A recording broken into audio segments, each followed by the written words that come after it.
Hey, everybody. So I'm Kelly Sheets. I'm Tracy Hulick.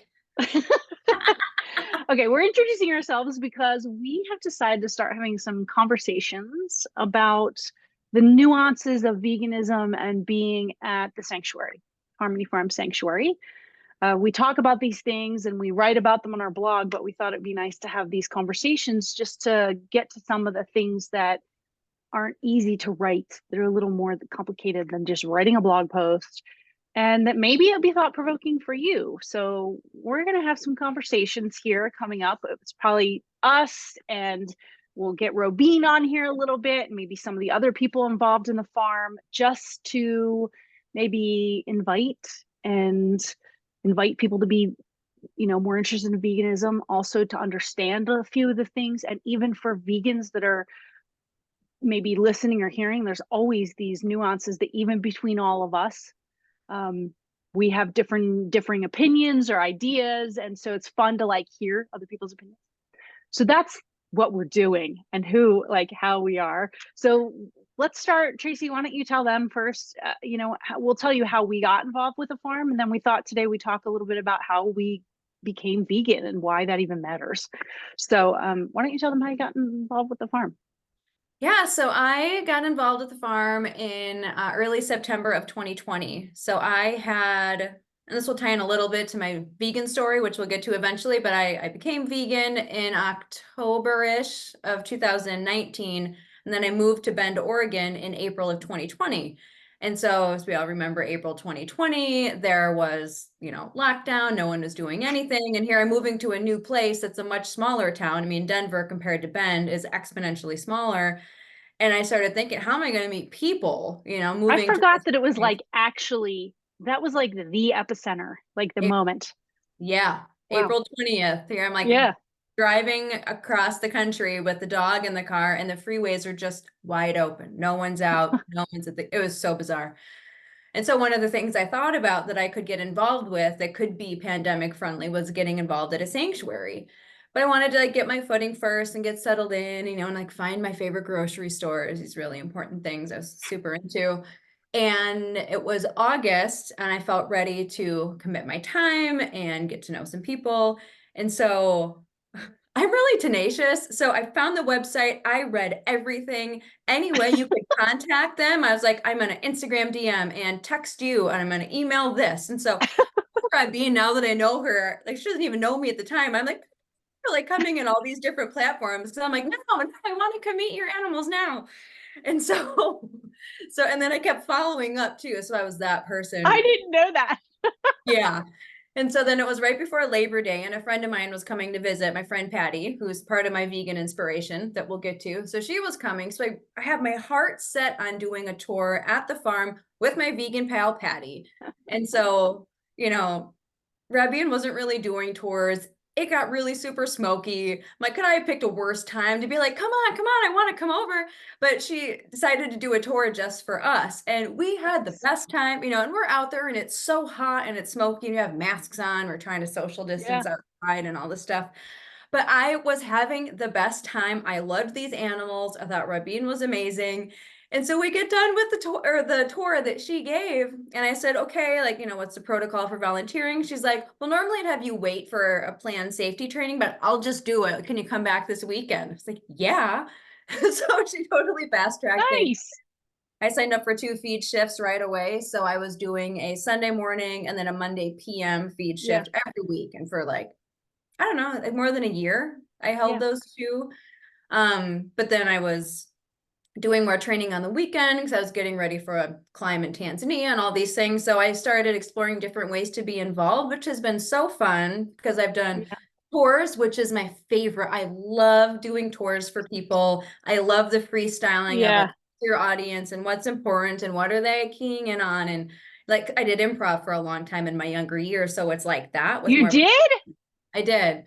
And so I kind of get Cool. that fix when I'm doing tours, but then I help with blog posts. I do a lot of our social media, our YouTube stuff. I've trained volunteers. I help with the tiny house. And now I live 2.5 hours away from the sanctuary. So I'm doing more remote stuff like the blogs and the social media. I serve on the leadership team, which is awesome. So I've been involved in a whole lot of ways, and I'm really, really grateful, especially now that even being as far away as I am, I'm just as involved. I'm just not as hands-on in person Yeah. as I was before. So it's really Yeah. grown to be this, home away from home. I know I can go there whenever I want to and be with the animals and help the humans and the animals, and just Yeah. I belong there. It's a Yeah. huge sense of belonging. I love it. I actually, before I say how I started, I think that's something I keep hearing over and over again, is like how people feel like they instantly have a community there and they belong. And what's fascinating is not everyone's a vegan there. Many people have never even met a farmed animal before. So it's really interesting where they came from and how consistently I hear that people feel like they belong. And I'm like, that's Robin's magic, is that as the founder, she has something that has allowed all these people, her heart is big enough that all us wacky people, all kinds of people, come in there, and then we all feel like we're part of something. It's really cool. We have to Mm-hmm. remind her that how brilliant that is. Yes, I agree. Maybe I'll start making a hashtag that includes that too, put it on social. I love that. Oh my God, she would be uncomfortable with the attention, I'm sure, but I know, but I'll give it to her anyway. yeah, totally. So how about you? How did you come to be a part of the sanctuary? Because no, you're a long time Yeah. volunteer now. Um, so do you actually know this? Am I repeating it for you too, or for everyone? Do you remember how I started? You were running friends with Rebbe, weren't you? And then Yeah. a certain Yeah. cow So a little came bit. that Yeah. came. No, I had, yes, a certain cow did come. So I had been friends with Robin since I moved to Sisters. And so we'd been friends for a handful of years before that happened. And we'd run together. And then all of a sudden, like, I knew that she had some animals, but I didn't realize, I don't know why, I didn't realize how many animals she had. And then Norman came and was a baby. And so for those of you who don't know, Norman was our baby. What is it? We're not supposed to. Cow is a female, right? He was a steer. Is that what he Just is? here. Yes. Speaking of proper animal terms we were talking about earlier. Right. So he came and he was very, very sick. And Jeff, who my partner, does energy healing. So she called him and said, "Will you come help Norman, because we have this baby cow and he's very sick and we need to try to help him and hope he's okay." So we went over there and I was like, "What? You have all these animals? Like, what is going on?" Surprise. Surprise. And I was like, "Do you need help?" And so she said, "Yeah, you could come help feed." And that was it. So then I signed on. I started helping 2 days a week. I did that shift that was 7 years ago, I'm pretty sure. Like, what is it, 6 or 7 years ago? I think it was close to 7 years ago. And then I started at the farm doing that. Then I just basically became Robin's right hand woman. And do animal care now, anything that needs to be done. I'm on the leadership, as you know, leadership team. I help with everything that needs to be helped with, is basically what I do. So super fun. But yeah, and then I think that time was shocking because I didn't have a clue. I'd never ever spent time with a farmed animal. I didn't know anything about them. I didn't even really know horses. I'd ridden horses maybe a little bit of time on one trip. I was from suburbia, I didn't know any of this.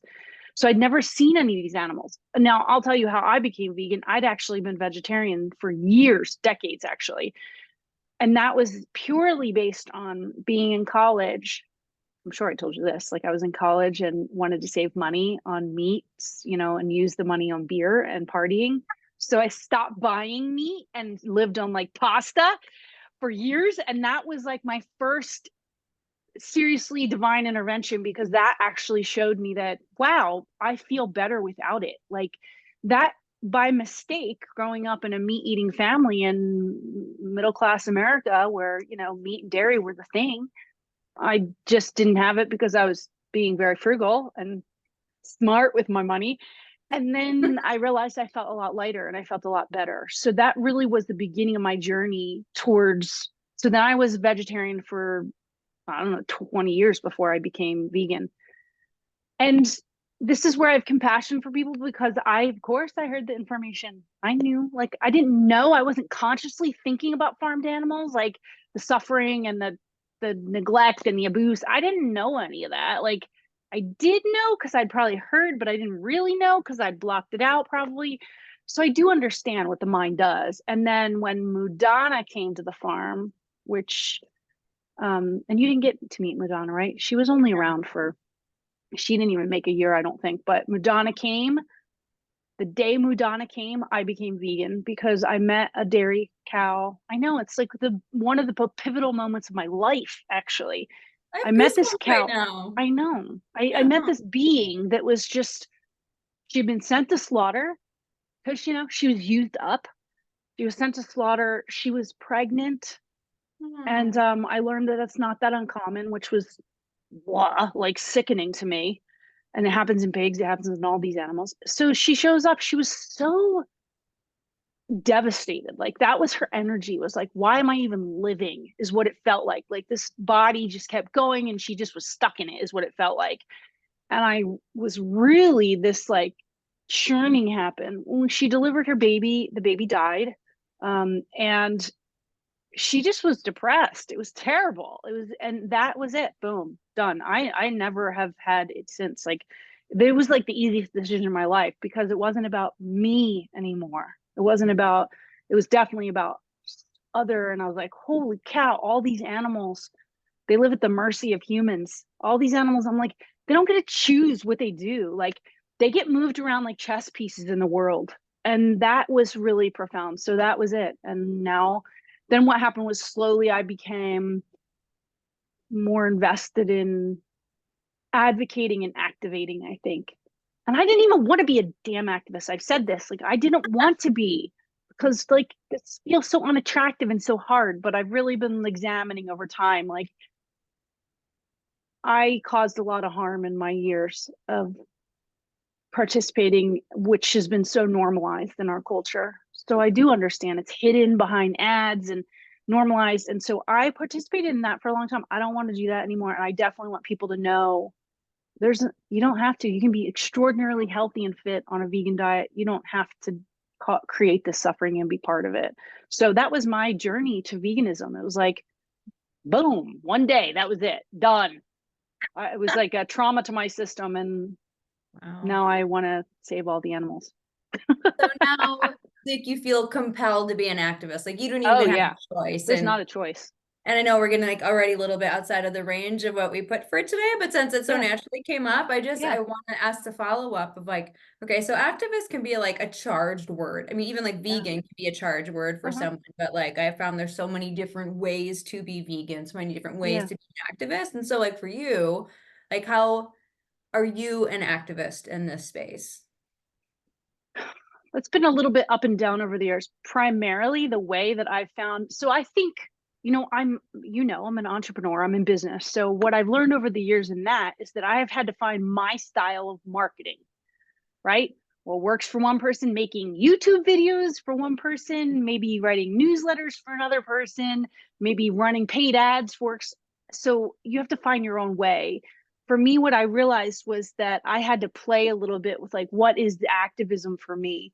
And what I started realizing was literally me just being vegan and sharing the truth, like not, no propaganda, no like trying to influence and make anyone feel anything. Without trying to make anyone feel anything, I just spoke the truth and shared imagery and celebrated these animals. And basically all around me, people one by one went to vegetarian and then vegan. And I was like, oh, I can be an activist by modeling this behavior, the vibrancy I have, the energy I have. And people are like, well, if I could have that, and I can be like, and I can choose veganism. And then I speak a lot about kindness. One of the things when I met Mudana, one of my primary intentions was to explore what is it really to be kind. And what I Mm. realized was I was kind to my friends. I would have been very kind to you. But when I looked deeper, I was like, oh, I'm participating in an industry that is cruel by nature, by the design on a daily basis. It's not haphazard. It's actually that way. And I was not kind at all to those animals. Every time I ate dairy or had the pleasure of ice cream because I want it, like, no, that was just straight up not kind. So I think my avenue of activism about being kind and choosing it from that angle has been the way I've worked. Now that I will say that, and I know that there's this weird thing where people are more inclined to be vegan because of the health or the planet, not because of love of animals. Somehow that's seen as weakness, by all the studies show that. But personally, I have not seen that. Personally, I have become someone who's kinder and more loving, and 100%, 100%, it's because of my veganism. There's not even a question. That is the pathway to this who I've become. So to me, that's all I say. I'm just truthful about my experience, and that's become the best way. Now, the other ways, I suppose, my activism is I'm not afraid to speak my mind. I'm confident. So I will share my experience, and I will not back down because I'm going to make someone uncomfortable. I don't try to make people uncomfortable, but my job is to advocate for my friends. If I knew you were being abused or harmed, I would intervene the best I could. Well, that's what I do with my friends. And they're all my friends, right? They're not animals and I'm a human. It's like, no, they need a voice. And that's what I do. So it's, I don't know, sometimes it's writing an article. Sometimes it's having a tough conversation. Sometimes it's saying right in front of a meat or dairy eater, like, I'll say the truth of something, not to be provocative, because that makes me feel tense. I try to be easy about it. Like, this is just the truth. I'm not trying to make anyone feel ashamed. That doesn't work. It's more about like the joy of the possibility of this rather than the make us feel bad because of our bad choices, Right. That's a lot of words. Did that answer your question? Oh, You I can tell I'm did. passionate about this. Yeah, because I find it so interesting, the different ways that people, and I know like we'll get to this probably in a different episode, but just like the way that making this choice, whether it's for health or for the animals or for the environment or any combination of the above, like none is better than the other at all, is great. But like the way that that can then influence your life in different ways and then like morph into other things and other things become important. And now you have totally different products in your bathroom. You didn't realize that there's like dead ground up insects in all your red makeup and things Right. like that. It grows, and through that growth, you get more and more connected to the world around you, which we're Yeah. conditioned to think that we're not. Yeah. So it I highlights think that this is so, like, the interesting thing that you just said is like the ripple effect of our choices, right? We start looking. And yesterday, so Jamie, for those of you listening, is another wonderful, lovely human who I can't wait for you to meet. But he and I were talking about this, and he said, no doubt becoming vegan was probably one of the most important pivotal decisions in my life. And he said, I've made other important decisions. He said, but that decision changed like my way of seeing the world and how I am. And we talked about waking up every morning, feeling like I feel a sense of appreciation. I can self-appreciate because I know that every day I have to consciously make choices, and those choices are for the benefit of others. So it develops this. And he said the same thing in a different way, but he was just like, yeah, I feel like it feels good to wake up and know that I'm being a kind person every day. And so it's interesting. We should do like a whole series on why people choose veganism, because it's really interesting, that ripple of like how we feel about ourselves and how that affects our other choices, not Yeah, just our animal choices, how I am with others. right. So yeah. So what about you? Tell us about Oh, how'd you gosh. become vegan? I'm so into your story. I need a second to yours. Um, I still can't believe, I don't know if you ever told me that you were giving up meat to have more money for beer. I Oh feel my like God. that would have stuck. I'm still kind of back there right now. I had a whole nother life before this life. And As that's did like the I. thing, we can change, right? I had a lot of years of drinking a lot of alcohol. And so my priorities were a little bit tweaked. But what's brilliant about that was that led to that awareness, right? Where, oh, I feel a lot lighter in my body. And in India, that's what they say, right? All the yogis, all the spiritual teachers are like, your food completely affects your state of mind. And so Yeah. I think that was my inching into that. Thank God for my drinking problems. They were the gateway in a good way. They're the gateway. That's right. Yeah. So for mine, let's see. Gosh, where do I even start with it? So I moved to Denver in May of 2018, and I had donated a kidney to a stranger the year before. And so I've also been a long distance runner, like ultra marathon, 50-mile plus long distance runner for years. And so I did my donation, and I was very aware of my health. I was super healthy, but I was eating like a standard American diet with maybe like a little more vegetables and fruit than like your average American. But like, I was eating meat, I was eating cheese. I was living in Wisconsin that whole time before I moved to Denver. So I was really ingrained in that way of eating there and the way of living there, despite, running 25 milers on the weekends and feeling good. It was shocking looking back, because I also was drinking a ton, like a ton. But, Yeah. I was a whiskey girl.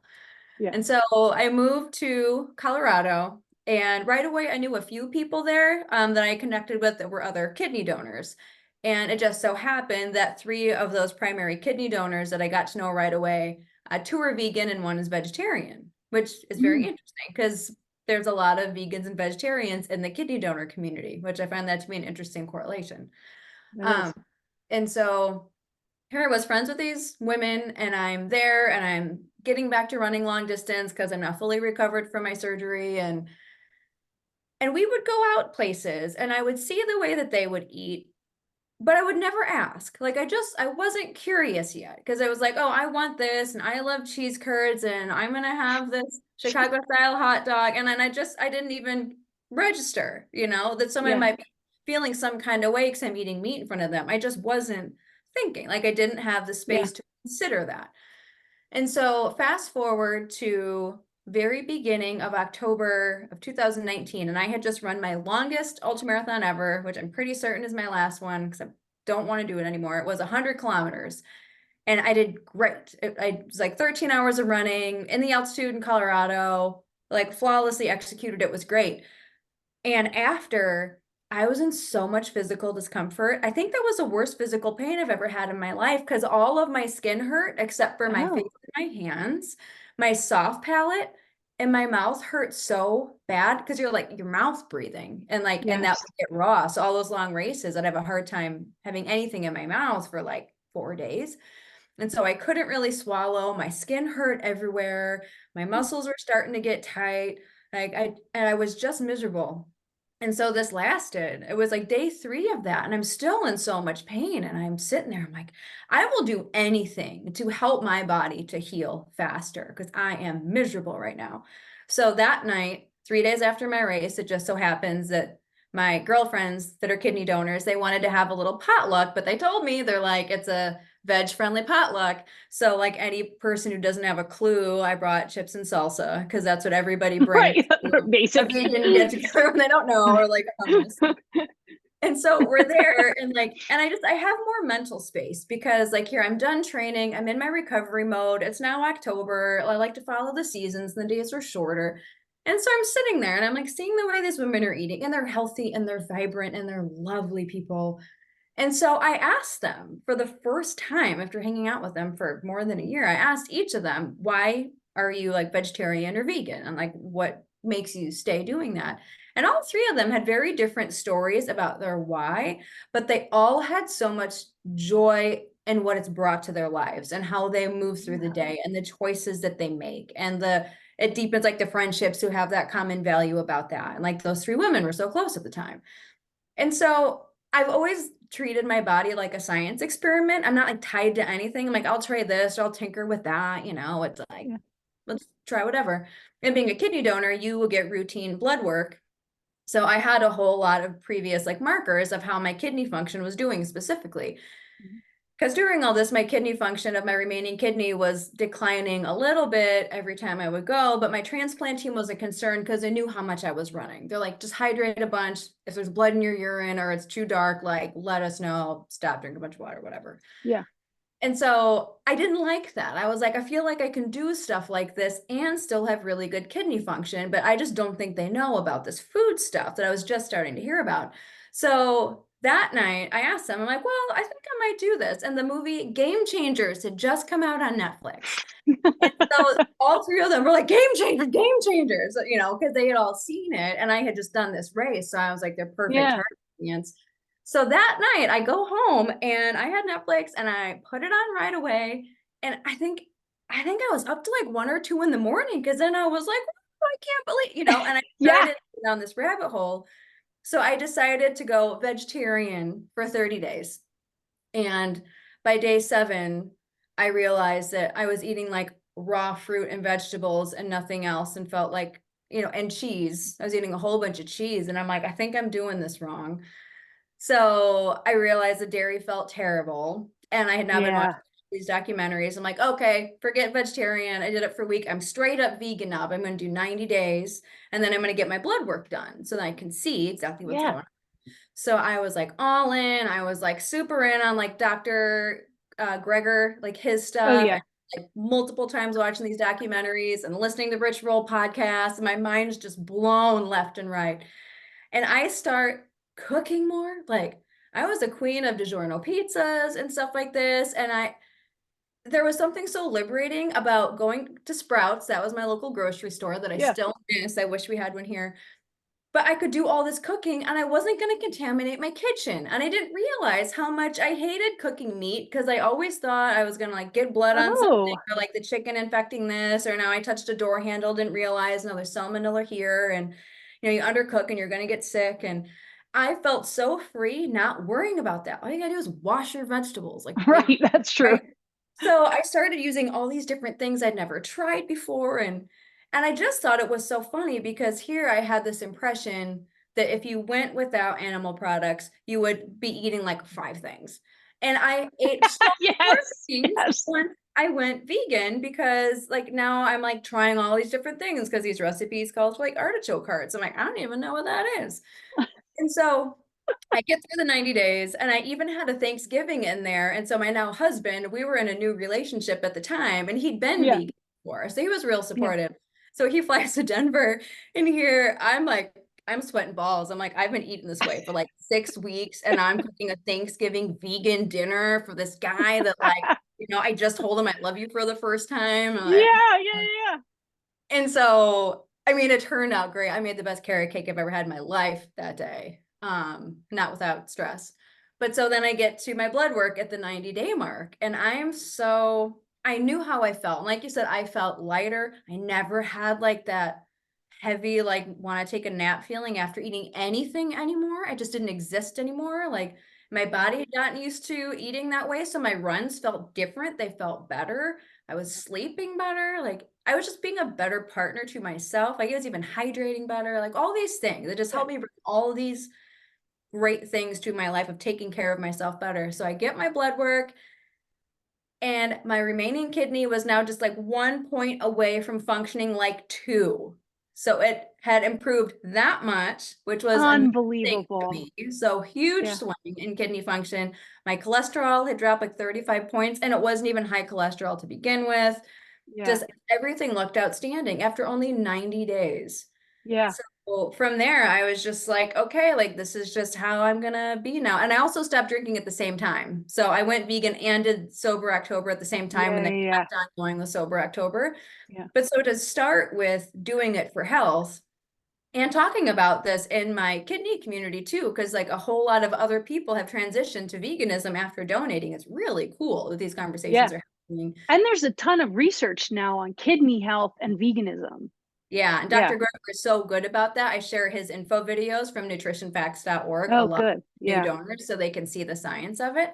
Yeah. But it's really cool to be like one of those people. Like I started for health. That's all I was really thinking about, even though I'm watching these documentaries, even though my whole life I said I was an animal lover, but just didn't make the connection, which Right. I'm so grateful for, because now I so have compassion for those people. And like, and Right. I would never come at someone out of judgment of like, Yeah. that's a carcass, right? Or like I ate meat till I Right. was 40. Like, who am Yeah. I to be mean to someone now just because I Yeah. don't even want to say figured it out. I feel like that's condescending, but I made the connection at Right. 40, you Yeah. know. So It is it, interesting because I think most of the vegans I know aren't that way. But what's funny is how much I get from people that continue to eat meat and dairy, how much they act like all vegans are like, they're all crazy, they're all blah blah, right? And I'm like, we're so what? extreme. I'm like, I actually don't know any extreme vegans. The vegans I know are cool and smart and compassionate.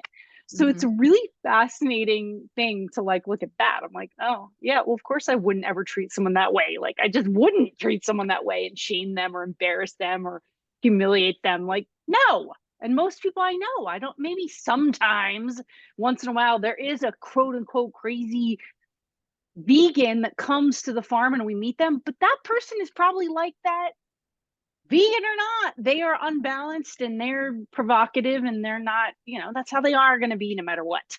And they So, want to point out what they perceive as wrong that other people are doing, yeah, you yeah, know, and like, yeah, and make a big show about it. And that's so yeah, yeah, not my way of doing this. And like going back to the activist piece, because yeah, I do a lot like with animals. It was so meaningful to get to know all these animals and like develop really deep relationships with them at the farm.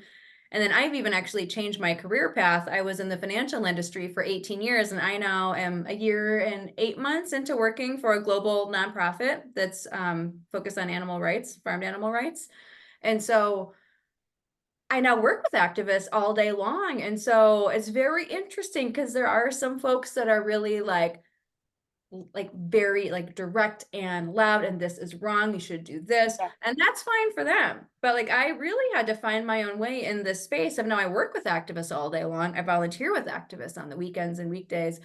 And for me, it's like one word. Like I think about one word all the time. It's just invitation. I want to be the yeah, invitation. invitation. If Yep. someone's curious and like, I love the life I've created. I love Yeah, cooking, love plants. I make amazing food.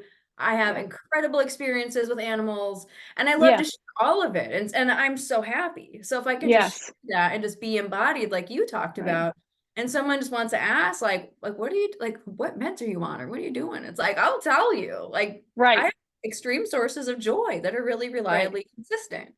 And this is a big So part. the brilliant part about hearing you talk about it is like you saw how lit up I got. Now I see you, and I'm like, as you're talking, I'm reflecting on how many people around us, like our friends that are vegan.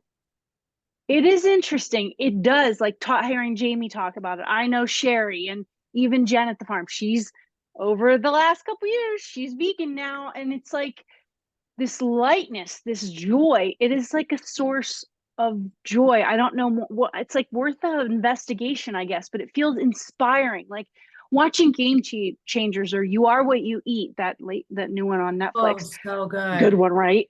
So It's good. like to watch that, the evolution, it like lights you up. You feel so good. And so it's interesting to just that correlation between those things to feel so good.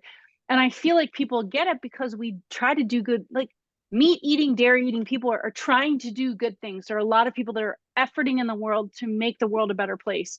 And Mhm. so I feel like by the choice of veganism, every single day I have a baseline goodness. I'm like, every single thing I put in my mouth, every product I'm purchasing, every piece of clothing I am putting on my body, I'm in a constant expression of I'm in service to others. Like I am making a choice. I could just not. I could just be like, well, I really like this and then put it on. But this act of being a vegan is a lifestyle, and it becomes like a way to feel joy, be inspired, and ultimately that's inspiring other people. I don't have to go run around ranting.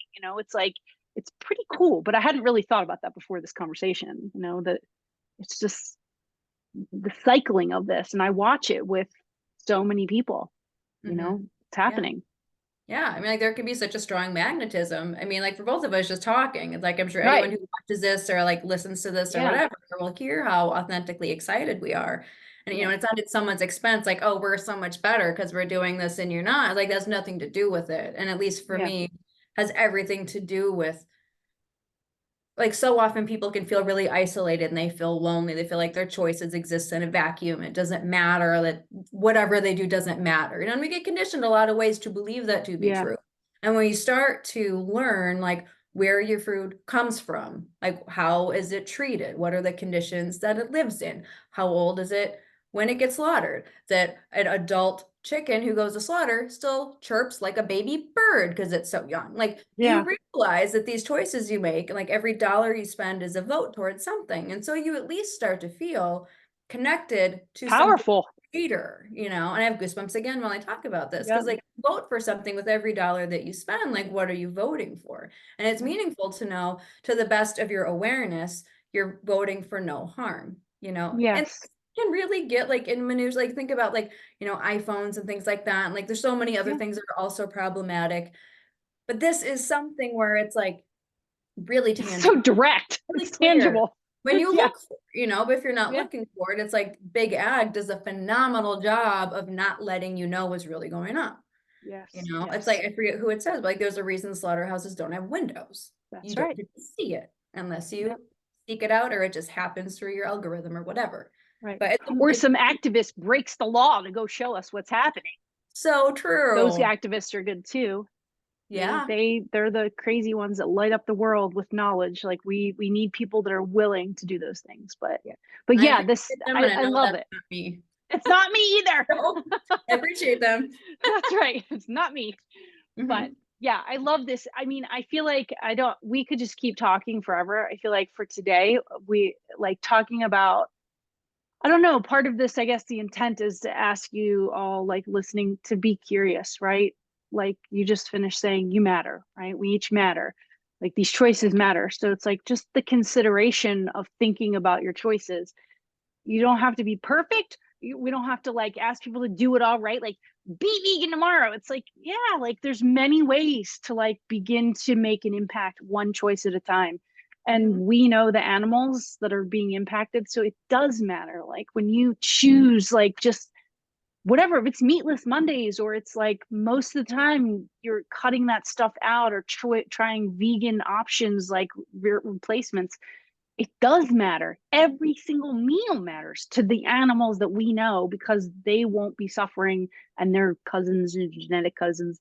Like there's an impact to these choices. So it's like you are powerful and you can make a difference. So hopefully something we shared in here today will be interesting, whether it's you're already vegan and you just wanted to get inspired with us and think about these things and talk to someone else about it, or you want to start thinking about some ways that you can do it. And we're going to start having some of these conversations periodically. Just think about these nuanced conversations. So it's not just, 500 words in a blog, but that you can really feel like how stoked we are about this and like feel this kind of stuff. So yeah, Very well said, friend. This has been a whole lot of fun.